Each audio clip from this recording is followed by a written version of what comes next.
What's the N density? equals. No, that's population growth. Area divided by population? Almost. Well, I know the regular density is mass divided by volume. Right, mass per unit volume. So instead of measuring mass, we're measuring volume. Number of animals or organisms divided by that volume, the area. So a density is going to be recorded in a number of individuals per area. So you will look and read about population densities of cities, with New York being highly populated. What's the most densely populated country on the planet? China? I believe it's India now. Oh. Yeah, I believe it's India. China's up there though, for sure. Good guess, you got the idea. China's just huge. It has a large population, China's huge. Like Russia has medium population, but it's a low population density because it's not it's huge. Yeah, it used to cover 12 time zones, it currently covers 11. But yeah, we had a saying in Russia, Солнце не всегда вставает на Советском Союзе. The sun never sets in the Soviet Union. I said that 3 times fast. Alright, so density is simply an average number of organisms per area.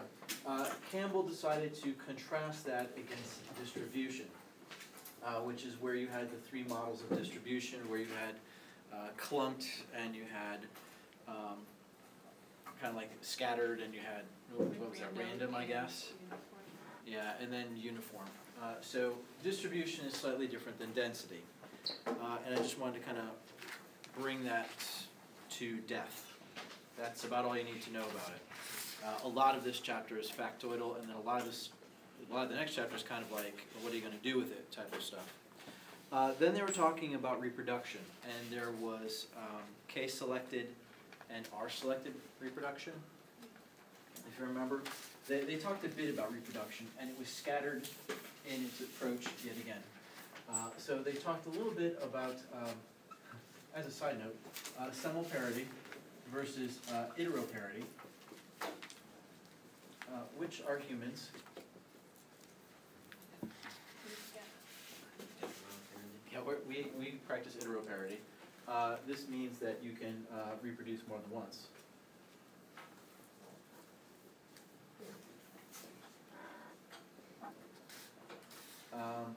And in semelparity, it's a one-shot deal. You reproduce one time and then you die.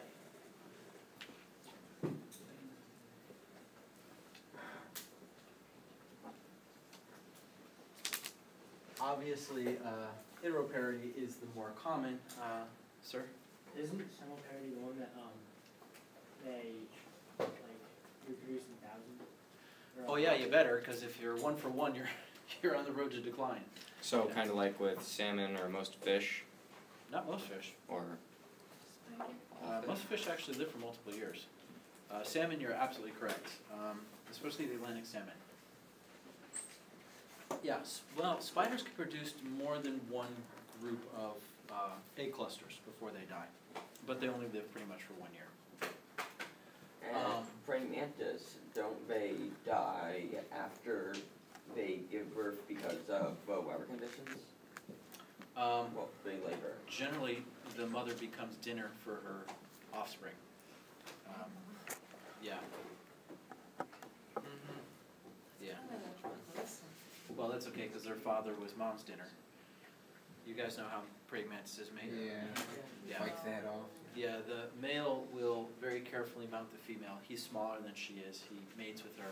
In the process of mating, the way the reproductive organs are structured, he's literally kind of stuck while they're mating, and he can't get away.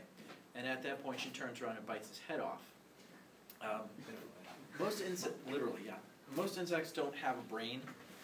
No insect has a brain. Instead, they have like a central ganglion in the head, and then they have disassociated little ganglia, mini brains, in effect, throughout the body. The brain of the quote-unquote brain of the praying mantis works the eyes, and that's the eyes, the mouth, and the sense organs on the head. With that removed, the other brains are operating the digestive system, the respiratory system, all the other. They don't breathe through their head, they breathe through holes in their abdomen.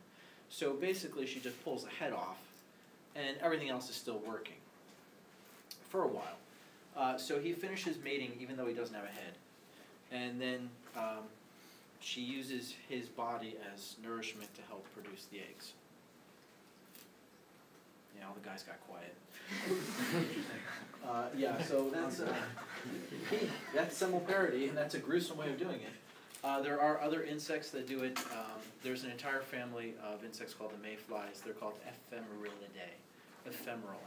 They say beauty is ephemeral. It passes and then it fades and withers away. You end up looking like your parents. It's kind of scary. You're sitting there going, I'm never going to look like them. Yeah, you will. Oh my God. Yeah, you will. That's what I said. Look what happened to me. Yeah, you don't think it's possible, but it happens before you know it. So mayflies, salmon, a few other species. Most of us get to reproduce more than one time, and it varies within groups anyway. That's kind of one of those identification questions, and they could ask a question like, well, how do you survive? If you only get to reproduce once, how does your species survive? Mason said you have to produce thousands of offspring at a clip, or at least hundreds, who stand a great chance of surviving. That was it with similarity, but it's kind of linked into K selection and R selection. What are they selecting for?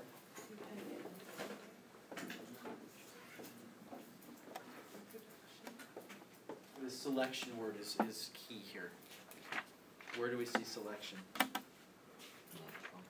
Natural selection, evolution.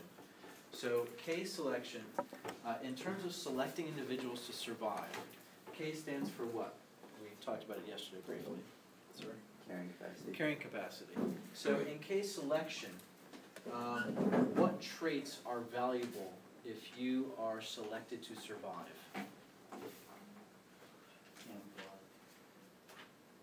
Perhaps. Like competition related, so you can win, like, or get more food to survive. Probably. Why? Where is survival actually occurring for these folks? Where is selection happening?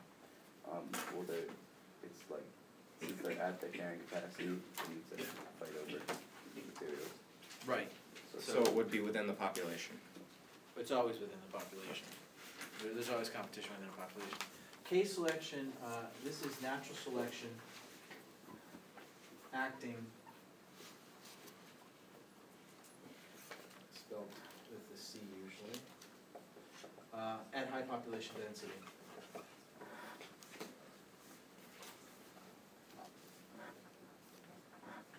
So in essence, if the numbers are low, K selection isn't occurring.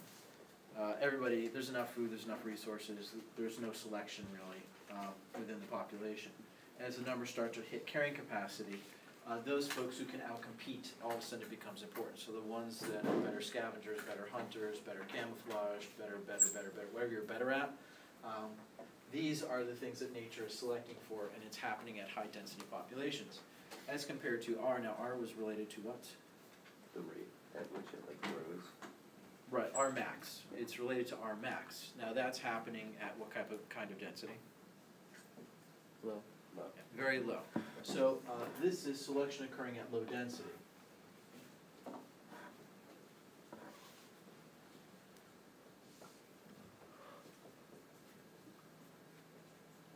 When does that happen? What things would select at low population densities? Fertility. Perhaps fertility, that's one thing. Reproductive success in general. Okay, fecundity, so if a lot of your kids survive. Okay. This would probably come into play at like parasitism, disease. I'm gonna say, the less you are, the more of a chance you're gonna be chosen out by a predator, so your ability to not get killed. That you would think, but it actually works the opposite because When there's less predators. there's less predators, right? If a predatory animal is not gonna go hunting in an area that it never finds prey, they're not dumb. They're just not gonna go look there.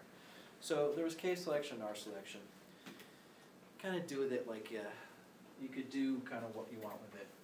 You should just be able to identify these terms for sure. Your first test is gonna have some identification stuff. I'm not gonna be totally mean. Yeah.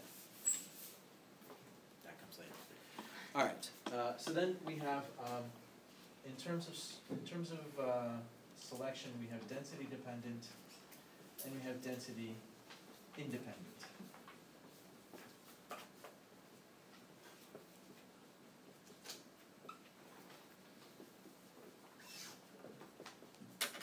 Your book did a really great job.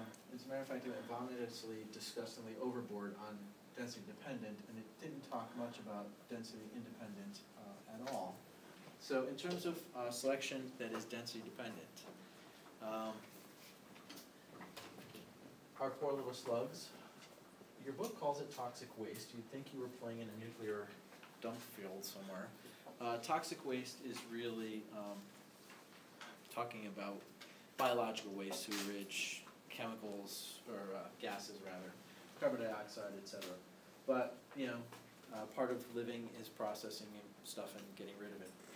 Your book talks about predation. Going back to what Colin was just saying, in higher densities of population, you're going to attract more predators to your population. There were certain things that they termed intrinsic factors. Does anybody remember what those guys were?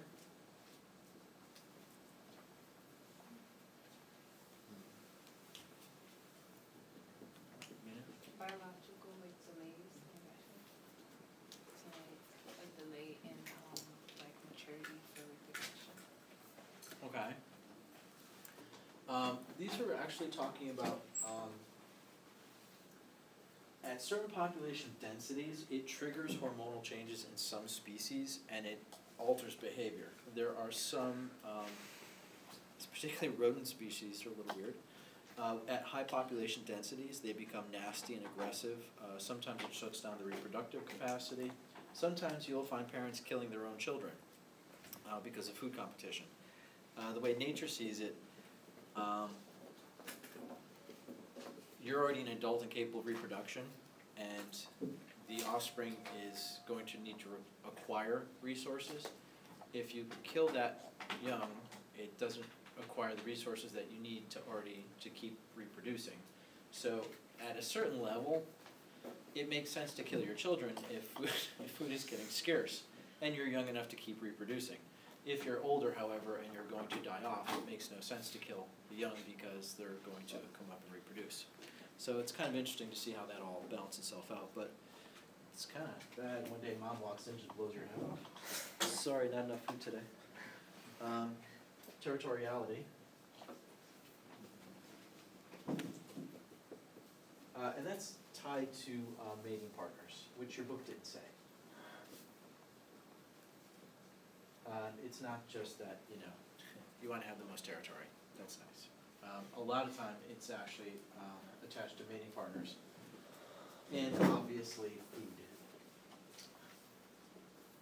If you don't have a large territory, you don't have a lot of access to food necessarily. But, you know, especially, you know, they stake out their nesting areas. So really territoriality is intimately linked to mating and reproduction. You know, a male will have a harem and he has his territory and things of that sort. Disease is also density dependent. Why? Only 4 people know why. Please. Because the more animals you have in a more organisms you have in a population, the easier it would be to transfer the disease. Right. When do people always get sick in the school year?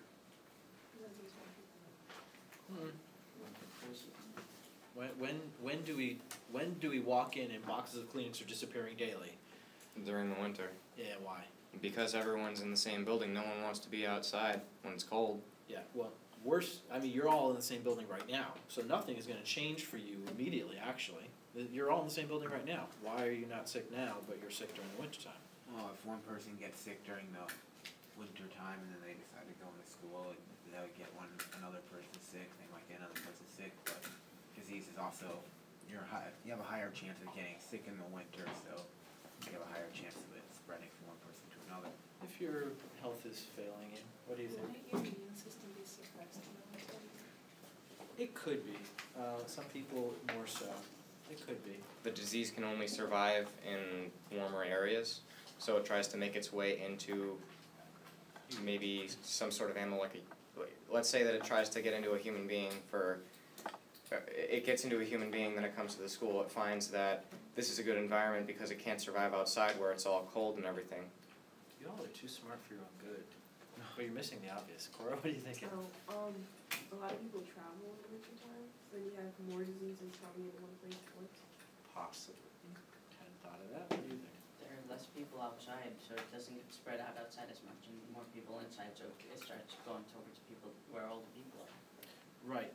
Not only are you all crowded in here at school, but when you go home, you're not out in public anymore, you're not in open spaces, everybody's in a confined space. So literally, you're dense all the time because people aren't outside, you're not going out to picnics, going out playing, whatever. People are constantly compartmentalized. So if one person gets it, it has a great chance of being passed because people are constantly in dense packets all through the wintertime. So you have a higher degree of compaction during winter than you do during the summer. Because right now, we're all in school anyway, but none of us are sick yet. Okay. And then food resources and mating partners, they actually listed those as separate. The reality is, especially if you take environmental science, I wanted to teach AP environmental, but there's not enough kids that could pass it. Sorry, it's a tough course.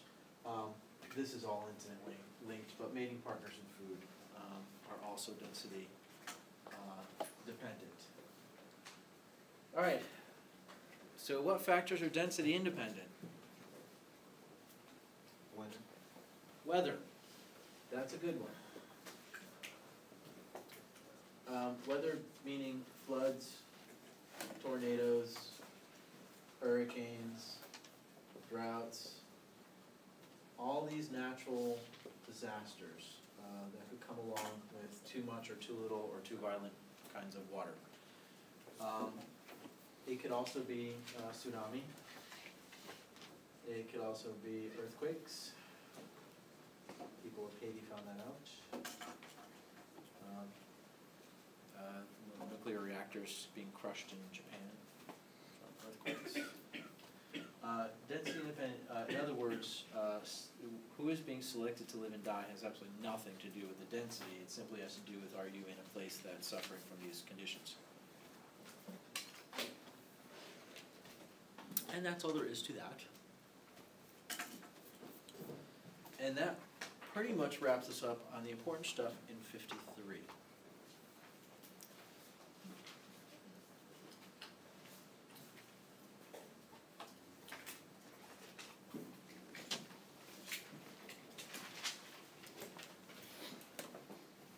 We can get through all of 54, we can play the tournaments. So, all right.